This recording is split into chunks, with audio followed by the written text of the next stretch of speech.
1897, J.J. Thomson discovered the electron. After this discovery in 1925, Louis de Broglie suggested that electrons had wavelengths, which is an important concept for the development of the electron microscopy.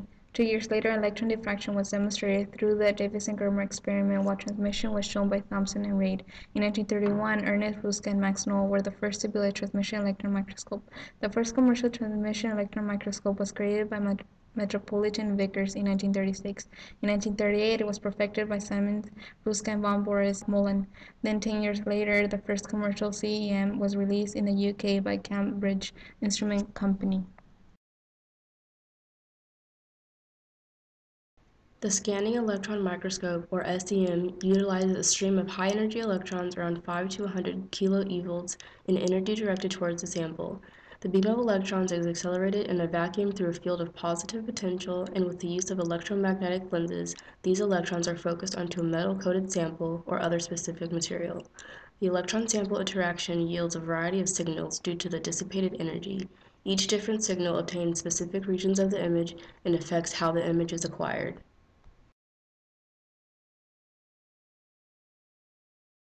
The TEM, however, obtains an image through electron and sample interaction. To generate TEM imaging, air is pumped into a vacuum chamber in order to increase the average distance traveled by a moving particle, and the electrons are then passed through a variety of electromagnetic lenses. The lenses focus the electrons into an electron beam, which travels down a column where it then makes contact with the screen or specimen being studied. The electrons are then converted into light, allowing them to form an image that is focused onto a photographic plate.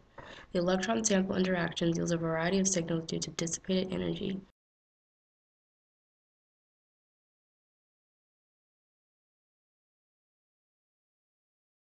SEM utilizes electrons in a way similar to the photoelectric effect, but instead of using this model where we have a photon come in and excite an electron and come out, we have an electron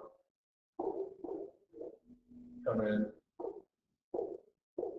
and excite other electrons to come out.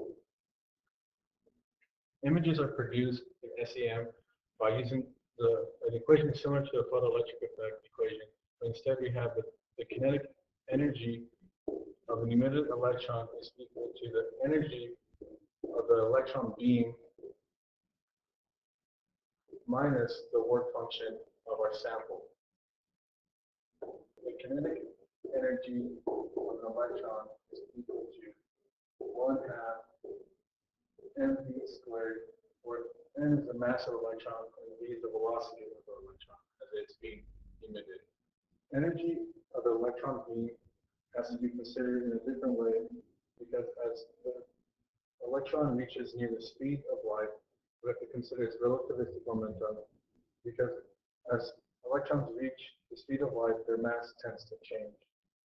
As a result, we can no longer use the equation for 1/2 mv squared.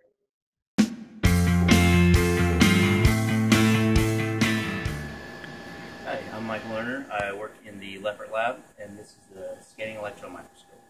So the basic operation of the scanning electron microscope is after the material has been processed and ready to go, we vent the chamber to allow air in to reduce the vacuum.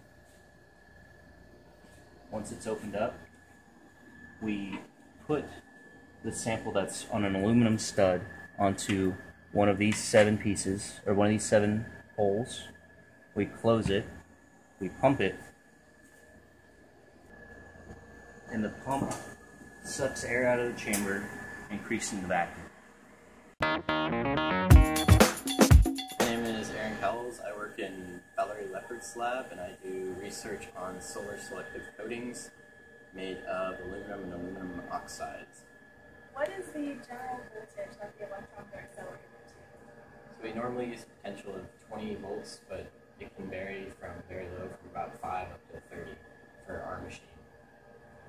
For TEMs, they've built ones before that go up into the thousands or hundreds of kilowatts. Can you say that the photoelectric effect is analogous to the way the SEM works in detecting electrons? They work on very similar principles, but instead of an electron exciting an emitting a photon, it's exciting emitting more electrons. So you kind of get one electron that bounces around inside and starts emitting a lot of the electrons from inside the sample. And so we use that in the Eberhardt-Thornley detectors, or secondary electron detectors, there we go, in the SEM that basically measure topography, and so we can get a really good view of how the surface of samples are shaped.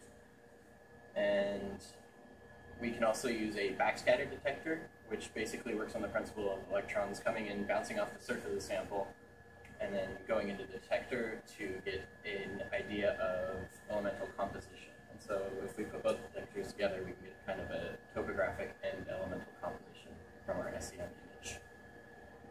Another detector used in the SEM is the Silly detector. How does a Silly detector relate on a quantum level? So a Silly detector is a lithium-doped silicon detector, and how that works is an incident X-ray photon will ionize an atom inside this Silly detector. That ionization is proportional to the charge of the photon.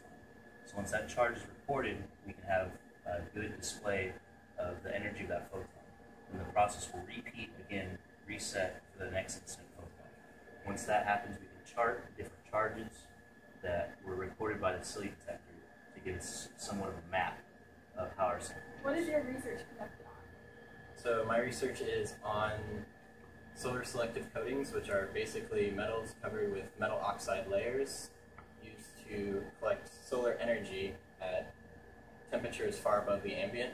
And so to characterize samples that I've created, I use EDX, our energy dispersive X-ray spectroscopy.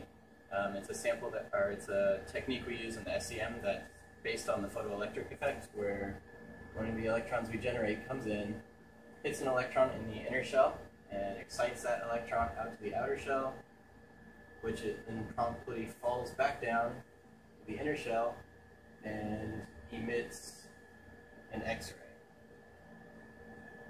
And so basically every element gives off a different X-ray signature when it emits that X-ray again, and so we can identify basically what electron we simulated.